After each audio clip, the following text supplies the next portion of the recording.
সরাই দাও কষ্ট করে চালাবে তারপরে দরখাস্তটা দিয়া না না না তুমি একটা স্যার নিয়ে গেছিলাম তো যে ভারপ্রাপ্ত স্যার আমি এর এক ভারপ্রাপ্ত ছিলাম আমরা দিয়ে 5,000 টাকা দিয়েছি এখন সে ওই শিক্ষকের হার আবার মানতে চায় না শিক্ষক হার আবার মানতে চায় না স্যার না মানতে চাইলে এখন স্যার এটা নিয়ে বিতর্কে আমি তো আর যাবো না হ্যাঁ যদি সমঝোতা হইলে না হয় ভোট দেওয়ার চেঞ্জ করে বলো চেঞ্জ করে দিলে আবার করে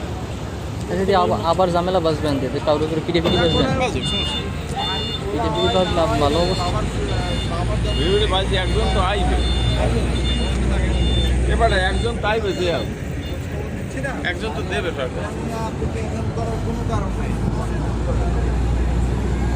ভোট একজন দেবে না দেবে না আরে আবার জাহাঙ্গীরে জাহাঙ্গীরে তো আবার সে তো কাজই করতে পারবে না